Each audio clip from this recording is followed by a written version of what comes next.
What's up, friends? Today we'll discuss a book that is called The Art of Public Speaking. To my personal opinion, the public speaking skill is a little bit underestimated.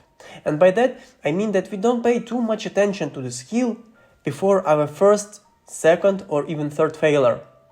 Honestly saying, I was the same, and I was always even thinking that it's something that you cannot study, you cannot learn, you just need to practice, and only by practicing it constantly, you would be able to get such skill. How wrong I was, because after reading this book I understood that there are so many different concepts that I need to understand, so many techniques, so many skills and package of skills I need to study in order to finally become a good public speaker. And today I would like to share with you those that are the most interesting, the most surprising to me and brought me the most value. And the very first item that I want to share with you is importance of planning not only middle part of your speech, but also beginning and ending. And most interestingly, exactly beginning and ending are way more important than your middle part. I personally didn't pay too much attention to beginning and never paid attention to the ending. And I even ended sometimes my speeches like, "That's all I wanted to say to you, goodbye." That's all. And after reading the book, I figured out that it was wrong. It was totally wrong. And there are tons of ways how you can begin and end. And you should always plan in advance how you want to catch the viewer's attention, so you're beginning, how you want to get him to listen to you, to watch or to hear full of your speech, and know in advance how you want to end it, how you want to finish your speech. There are different ways how you can start your speech and how you can end it. One of such approaches is to make a shocking fact in the beginning so that to catch viewers' attention, and end it, for example, with a call to action. Let me give you a short example. Did you know that due to Russian invasion on Ukrainian territory, around 7.7 million of citizens had to leave Ukraine? It's around the same amount of people that are living in London or New York. Can you imagine the whole city would just disappear, fully disappear? That's how I provided to you an example of shocking fact, so I caught your attention and now you're interested in knowing more about that. And let's see how I can end it. Just an example. So, in order to help those Ukrainians, 7.7 million of Ukrainians, get back to their homes, we need to support Ukrainian army, and to help them win in this war and bring back peace to their homeland. As you see, first I caught your attention with a shocking fact, very bad shocking fact. And I ended it with call to action to support Ukrainian army to win in the war. There are different ways how you can do it in other ways, but that was the most commonly used and that works well and effectively. The second component that I learned from this fabulous book is importance of accompanying your speech with illustrations. Our brain is an associative mechanism, and in this information there is hidden one interesting thing. On one hand, by showing pictures to audience, you providing them with information of what you're planning to say next, what you're trying to explain, which topic to cover. And on the other hand, you help yourself to remember what you definitely want to talk about the next. Just by having a glance look on the picture, you remember, that's what I was planning to say, so now I will tell this. And more interestingly, by that you will entertain the audience because they would be able to switch their view from your face to the picture, to the board, or to anything else, just to move their eyes and give them a short break. And lastly, you would look way more professional because you would be able to, again, remember what you are planning to say just by having a glance look on the picture and not by opening your notes and reading like, okay, I was planning to say, wow, what is the line number? I cannot find it. In such way, audience will understand that you don't fully understand your topic. But if you would just have a look on your picture, you would look way more professional, and the audience will make a proper assumption that you deeply understand the topic, and all the information that you are sharing with them, you are taking out of your own head. Just have a look at the picture of Winston Churchill. Now, in your head, there was a signal. Probably now he will talk about Winston Churchill. Unfortunately, I wouldn't do that because then this video would last for several hours. But at least now you know how our brain works and how really illustrations helping us to build a picture of what is going to be next. The next item from the list is a necessity to share your own thoughts and ideas. Before knowing this great concept, I was doing the following. I was just taking information from the internet, slightly adjusted it, and presented as my own point. Of course, I do know that it's not the greatest way of sharing information because it's not my own. But it was my reality. Now I'm doing the opposite. Now I'm taking all the information from my head. And it's become way more pleasant for me to write scripts because I just need to catch my thoughts and note them down. And even for you, it's more interesting to watch such video or to hear such speech if I have presented to you something new, something relevant, something modern, something fresh.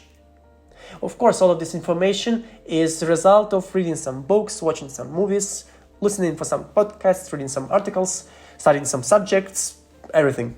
But since I have passed it through myself, something new has emerged, something interesting for you, something that will keep you watching the video up till the end, reading the book from first to the last page, and watching the movie from the beginning till the ending. And I totally agree that it's hard, of course, because you need to read such amount of information to be able to be an expert. But then, the result, all the outcome that it will provide to you is enormous. Now let's move on to the next item, and the next one is quite unusual but extremely interesting for me. At the end of each paragraph, author has provided some exercises, either breathing exercises or those that improving your voice. I haven't read a book about something like that before, so I was a little bit shocked, so to say. And as a result, I haven't started doing that right from the beginning, only after a couple of paragraphs, 4, if I'm not mistaken, 4 paragraphs once I read, I decided to give a shot and try to do some of them. And I can say that now at least 5 exercises I'm still doing constantly, and I see how they are improving me. One of such was deep breathing. Before that I was thinking that I'm doing it right, so just inhale and exhale. But I was wrong. Only once I read the book I figured out that it needs to be done quietly in a different way. So you need to make inhale up till the moment when you wanna yawn. And as soon as you had this feeling that, oh no, now I will yawn, you need to exhale. That was new for myself. I don't know if you knew that, please put a like to the video, but if not, welcome to the club. If you're planning to read this gorgeous book, I strongly recommend you to try out each of exercises mentioned there, because I'm pretty sure that some of them would stick to you and you would be able to build a good habit out of them. The 5th skill that I want to share with you is a habit of starting the thinking process, so to say, way ahead of writing the script. If you're planning, for example, in 1 week of time to start writing a script in order to cover some topics, then right now is the best moment to start such process. You need to have as much ideas as possible, and only by thinking about the topic in long period of time, you would be able to get those thoughts, those ideas, those items, those questions, everything. And you might ask how I can make sure that I wouldn't lose all of those ideas once I would get to the desk, open my laptop and start writing the script. And here comes the 6th skill, and it's a habit to note everything down as soon as you have those ideas. Thankfully, we're living in the 2022 year when we have smartphones, and those smartphones have note-taking applications. For example, if you're walking down the street and you're planning to make a video about, laptop, for example, then that's the best time to think of what you wanna tell to your audience. Just note down without any structure. Just open the Notes app and start typing those ideas. For example, write about keyboard, write about display, everything. performance probably, you don't need any structure, just gather all your ideas. Sometimes you wanna check if those ideas are already present there. You don't need to do that, just write them down once more. And as soon as you would have enough of ideas and you just okay, I'm out of ideas, I don't know what to say next. That's the best point of time in order to start just sorting out what you have written down. And then you would be able to build a structure, because now you know all the items that you want to share with audience, then you can structure them. Sometimes you need to take out some of ideas because they are not relevant. Sometimes you need to, for example, combine together because you see that they are pretty similar and doesn't make sense to make them separate. Sometimes the vice versa, you need to expand. You see that the topic that you have written down as an idea is too large. You need somehow to dig deeper into details and provide more information. But in such way you would be able to get more of those ideas and as a result make your speech more interesting, more bright and more fresh, as I said before. The next tip that I want to share with you is something that I have taken already from the book and applied a couple of times in this video. And it's a concept of sharing applicable examples while explaining some basic theoretical concepts. For me, it was a discovery that how powerful such approach is and how easy you can understand some basic theoretical concepts as soon as you hear some small detailed examples.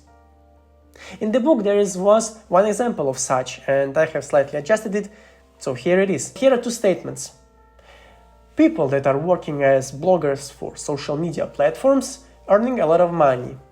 And second statement is, popular YouTube blogger Mr. Beast earns on average $30 million per year.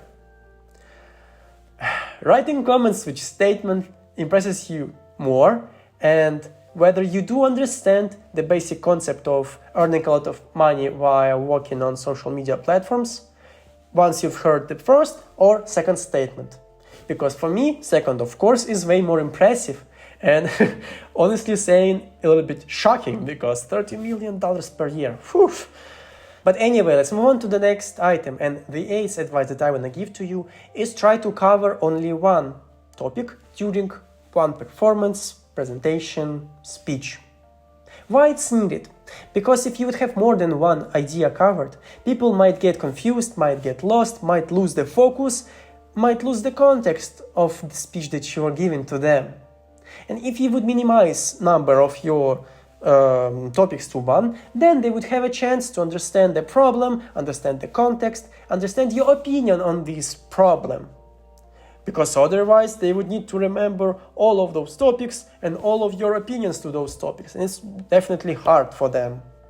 Of course, there might be cases when you cannot limit them to one, you just need to cover some of them. For example, like in this video, I need to cover 10 advices. Then the best approach would be to make a short summary by the end of your speech, so that to make sure that your audience will remember everything that you have told them and they will remember you, because by that they would have some better understanding of you, what you were saying and who you are as a result. Now let's talk about the 9th out of 10 advices, and it's to read classical literature. Author couple of times emphasized on it. He has provided as an example a writer, William Shakespeare. And he hasn't limited just to him. He also provided as an example the Holy Bible. He shared that on one hand, reading classical literature provides you with a better general knowledge. And I see as well that by reading classical books you would be able to better understand those times, so you would have a better understanding of history. And as well as how were people living and what were their feelings. And on the other hand, you would be able to expand your vocabulary. You would figure out some new synonyms to the words that you already know. And as a public speaker, in order to make your speech powerful and hot, you need to use precise and accurate words that makes people follow you. And now let's finally get to the 10th advice. And I guess that's the most important one among all others. And it's a necessity to believe in things you are sharing with others. Because only with the spark in your eyes you would be able to convince others and make them follow you and accept you. And being honest is also a good helper here, a good friend for you. Because if you are honest with others, They believe you, and they would never give up on you. And honestly saying, if you believe in things you are doing, you would be able to overcome some obstacles, some issues, some troubles that are happening. And since it's a real life, troubles happening all the time. And as soon as you believe in things you are doing, you will be able to overcome them and never give up. And now let's finally summarize what I had shared with you and what items are the most important for you. And the very first one is to plan in advance beginning and ending of your speech. And I figured out that is way more important than the middle part. Second one is to make good illustration about topic that you're trying to cover. Third one was about sharing your personal opinion on the topic that you're covering. Fourth one is about making good breathing exercises and vocal exercises in order to improve your voice. Fifth and sixth one is about starting the process, the thinking process in advance, and note down your ideas as soon as they pop up in your head. The next one was about providing detailed examples about topics that you are covering so that people better understand the topic. The next one was about trying to minimize number of topics that you are covering to one per one speech so that people wouldn't lose the context. The ninth advice is about reading the classical literature in order to expand your vocabulary. And lastly, the 10th advice that I've provided to you is to believe in things you're saying so that to better influence people. If you enjoyed watching this book review, I encourage you to check out the previous one. It's about Nike company, written by its founder. And I can say that this book has changed my perspective about running your own business and how hard is it to start one. And I much appreciate if you can support my channel by hitting the like button and subscribing to it. Thanks for watching and see you next time!